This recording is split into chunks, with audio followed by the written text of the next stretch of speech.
I'm Russell Beard in Alicante, southern Spain, where a group of scientists are turning pollution into power. I'm Sharita Hutton in Belize, where people are trying to protect one of the world's longest barrier reefs. And I'm Oliver Steeds on the Red Sea, traveling with the first machine to circle the globe using the power of the sun.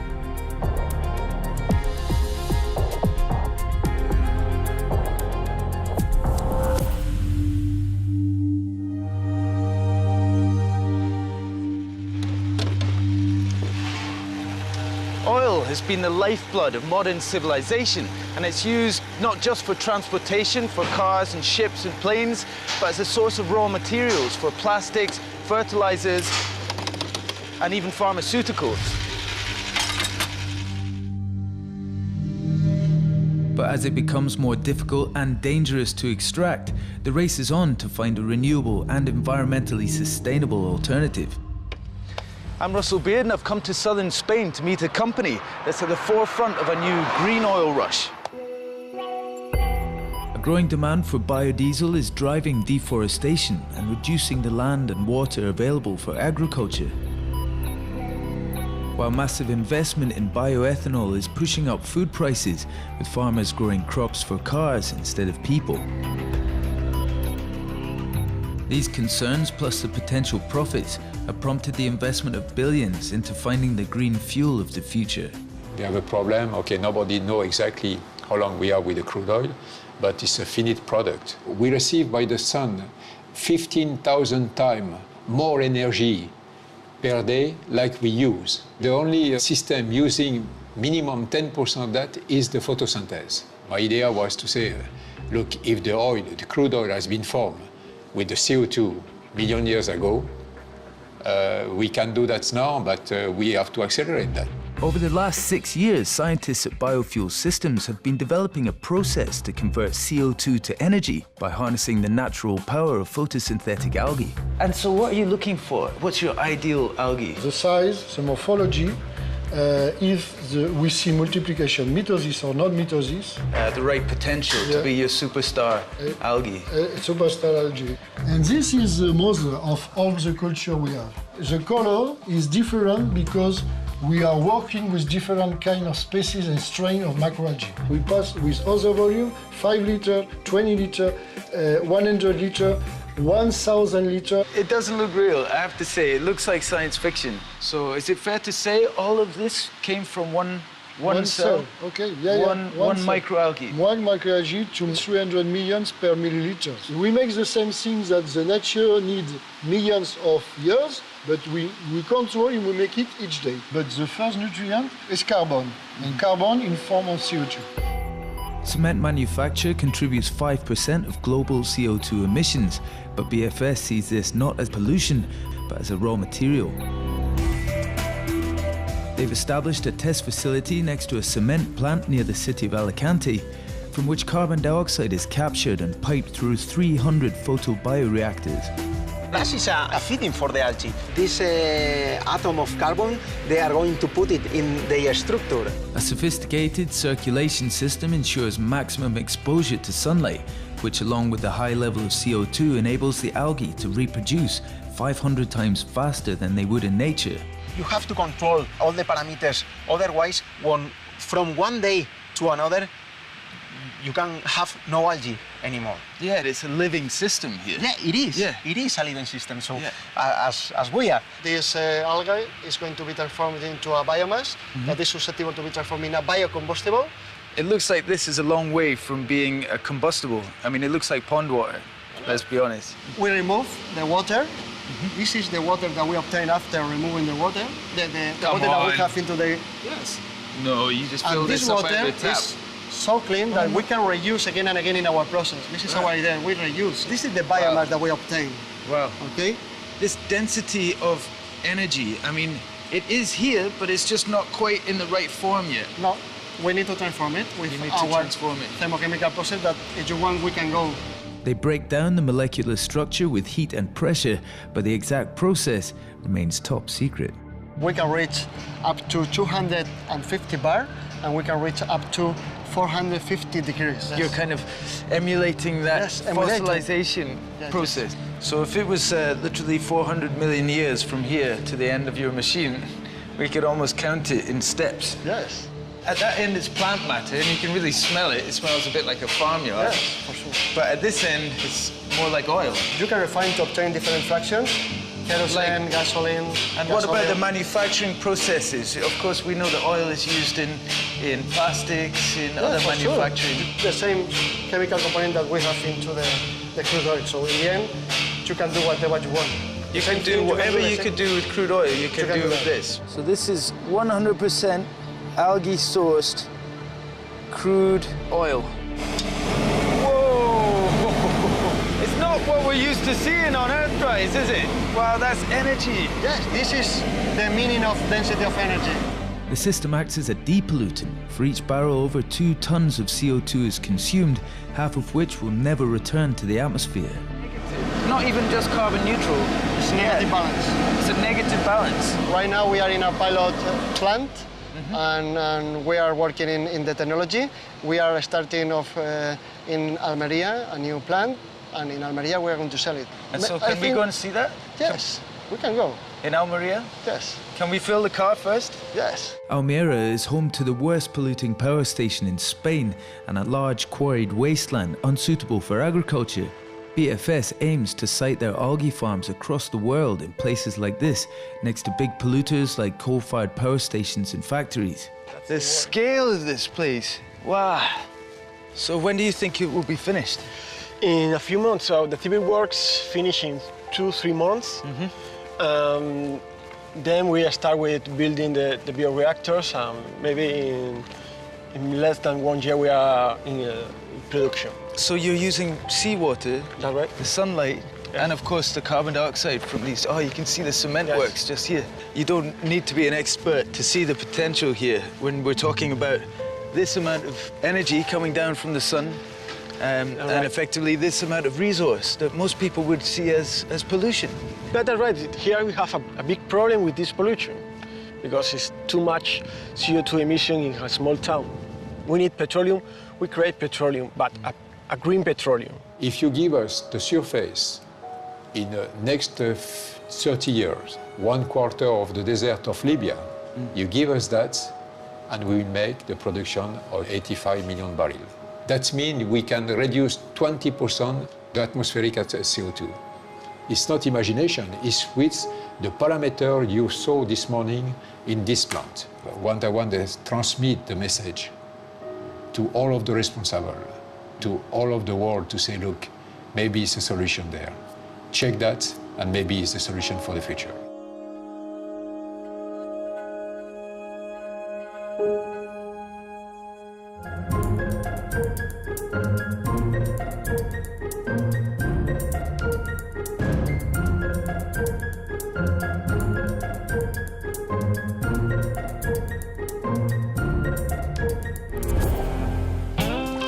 Just off the coast of Belize is the world's 2nd largest barrier reef. Thank you so much. It attracts people from all over the world, but that reef was being threatened by a destructive form of fishing. I'm here on the island of Key Cocker to find out what people here are doing about it.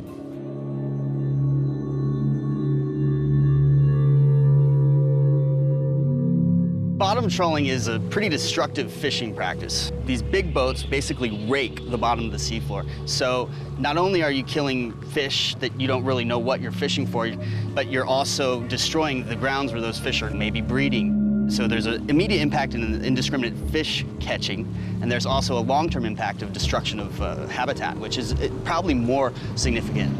In 2010, with the reef status as a UNESCO World Heritage Site under threat, Belize decided to act. As far as we know, in the whole world, we're the only country that has banned all forms of trawling. We started out with seeking a ban for bottom trawling only. But as we negotiated and we looked at all the risks that was involved with trawling, the government agreed with us that there should be a ban on all forms of trawling. So there can be mid-trawling, no form of trawling, absolutely none.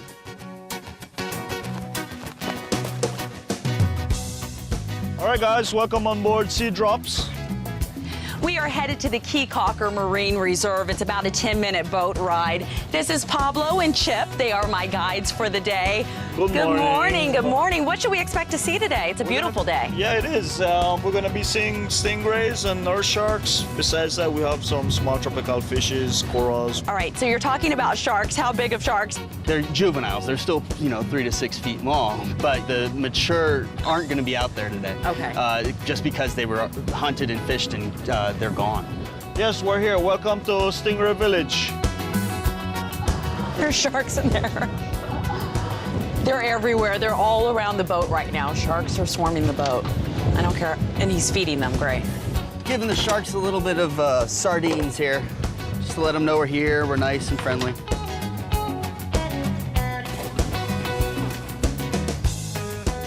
The sharks, they have little, small, needle-sized teeth. Now, they wouldn't feel too good if they did bite you, but they don't bite people all that often, ever. There are 3 sharks and like 4 stingrays. Look. Over 500 species of fish live in Belize's coastal waters, including many sharks and rays. Will you let me lift them up some? Oh, this is so cool. Conserving them through sustainable fishing is vital to tourism, which is the country's #1 foreign exchange earner. I think you just sneezed on me. The reef in Belize is why this country is such a tourist destination and a dive mecca. People come here to see this beautiful reef and the corals and the animals that live around it and are part of it. It's too soon to tell what effect the ban will have, but marine biologists like Ellen McRae are working hard to assess its impact. This is your job to pretty much protect what's in the water, so that when the trawling ban went into effect, that had to make you feel good. Wonderful. It just rake and scrape is what you call it. It's terrible. They're kicking up things that are even buried in the sediments, and they're ripping off some of the seagrass and things that are there. Those things hold the bottom down. Once those things are not there, the currents, they will raise the sediment into plume, which can be carried quite a distance. Today, we're working on the monthly fish survey. So what we do is we're going down there and we're going to take a 30-minute timed swim to identify all the fish we possibly can. Good luck. I'm the official timekeeper. I don't know how she's gonna hear me though. Do I just start screaming at her? Hopefully she'll be able to hear.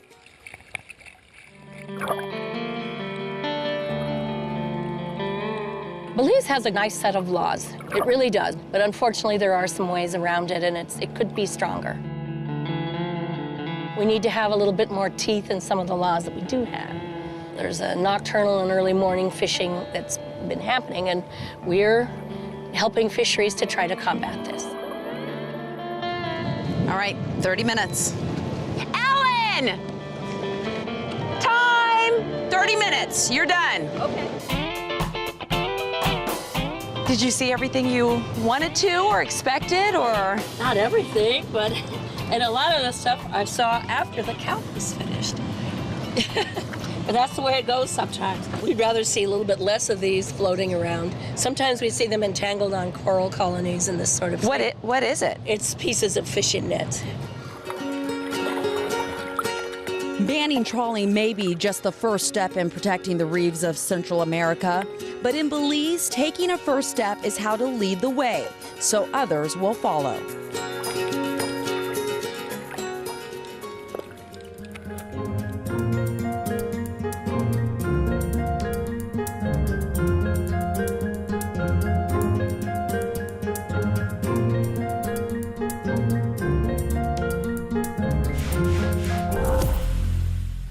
Osmotic power is based on the natural phenomenon osmosis, where water moves through a semi-permeable membrane from water with a low concentration of salts to one with a high concentration. When freshwater and saltwater collide, for example at the mouth of a river, an enormous amount of energy is unleashed as the waters of different salinity combine into a state of less ordered, uniform salinity. The mixing generates a significant 2.2 kilojoules of energy per litre of fresh water. Osmotic power stations recreate and harness this process by separating a tank of fresh water and a tank of salt water with a semi-permeable membrane. This membrane allows fresh water to pass while remaining impermeable to salts, so the fresh water is drawn through the membrane into the saltwater side, equalising the difference in salinity and raising the pressure in the saltwater tank. That huge pressure, the equivalent of a 120-metre water column, drives a conventional power turbine. It's estimated that a large osmotic power station could produce enough clean energy to run 30,000 European homes. Small osmotic power stations could be integrated into the basements of buildings, generating power for the surrounding district. A small experimental osmotic power station has already been built at Tofte in Norway, successfully creating 10 kilowatts of electricity. A full commercial osmotic power station will be online in 2015.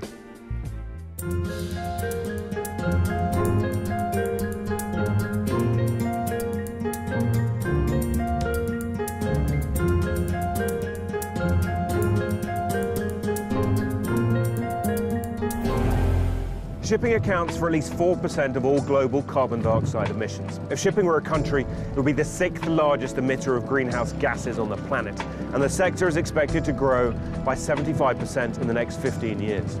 I'm Oliver Steeds, and I've come to the Red Sea to explore a future where our shipping fleets may be powered directly by the sun.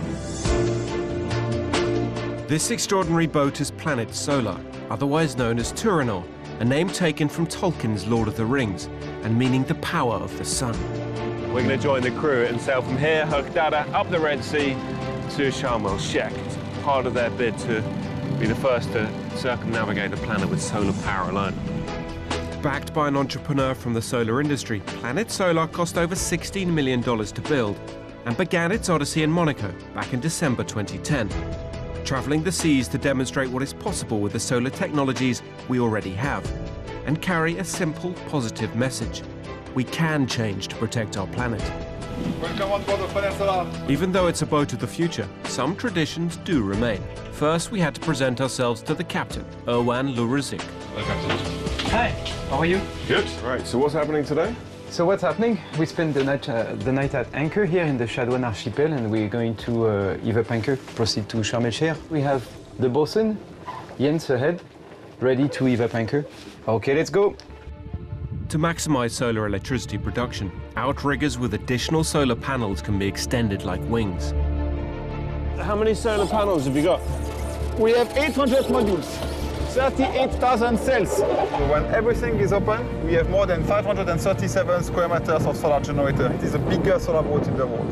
And what powers are all these cells generating then? So the total of the solar generator, when everything is open, is 93 kilowatts of power. It's a little bit less than 130 horsepower. To put that in context, this is a 90-ton boat being driven by 130 horsepower, roughly the same as a motorbike engine. This extraordinary power-to-weight ratio is made possible because of the catamaran's sleek aerodynamic and hydrodynamic design. This cell is a sun power cell. It's one of the best cells that you can find on the market. Everybody can buy it, but it's 22.6 of efficiency.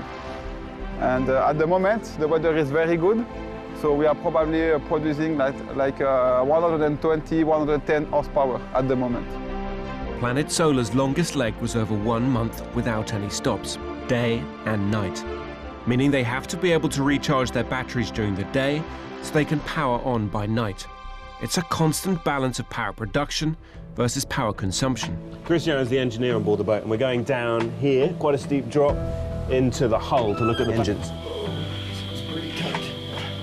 So this is a real nub of it. These are, what are these? Tell me. I don't know. So we have 2 electric motors behind here and here. And with this belt here, that's a gear, so the engines are turning 10 times faster than the main shaft, what is directly connected with the propeller, what is behind this wall you see over there. Can you start the electric motors? Yes, you can. How fast can you go? Maximum speed we can go up to 10 knots. so quite fast when you think that it's all solar powered. And in average, on long navigation, we go 4 to 5 knots. And how does that compare to other ships? Yeah, when you compare it to big cargo ships, they go faster. They go around 12 to 16 knots.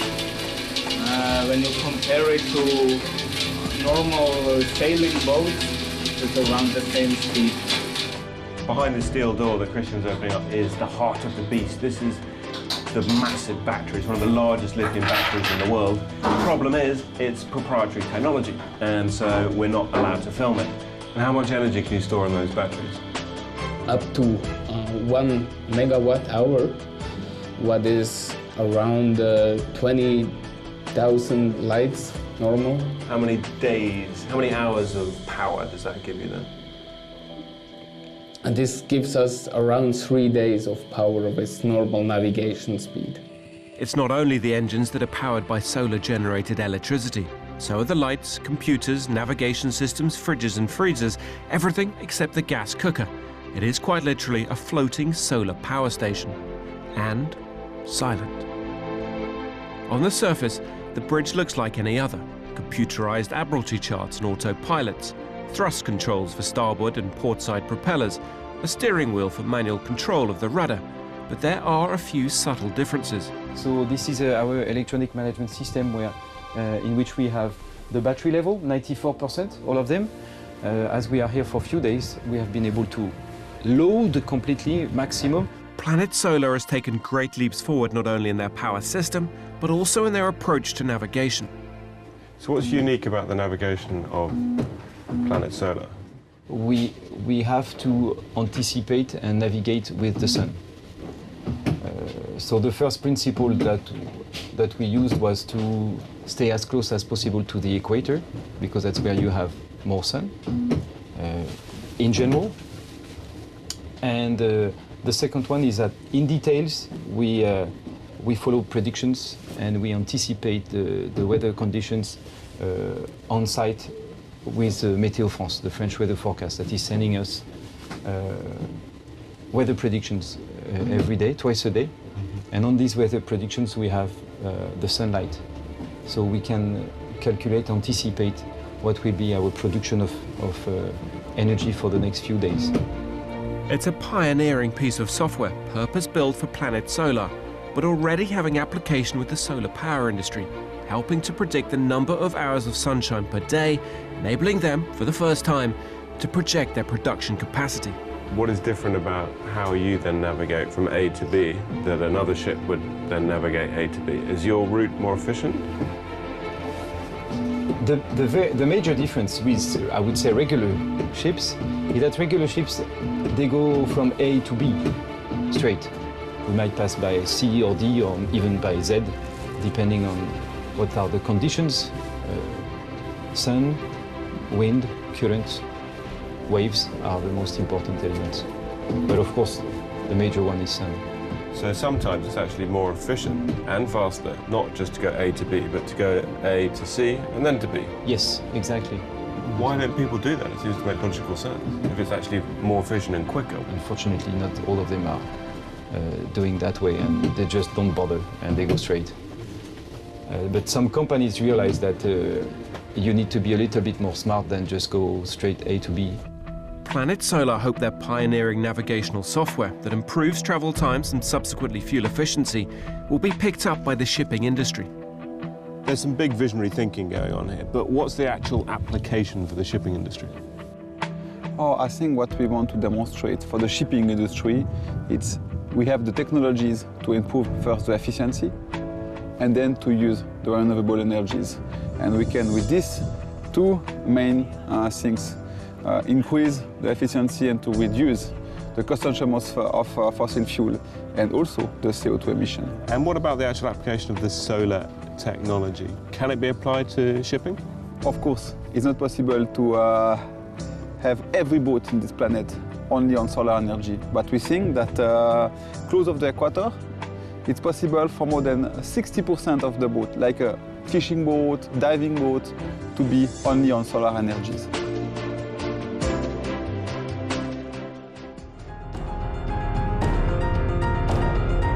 the wind really gets up, it's going to get pulled in all directions. There it is there, look, it's already turning. Yes! That is brilliant, man. Look at that! It doesn't even feel that windy. It's free energy right there.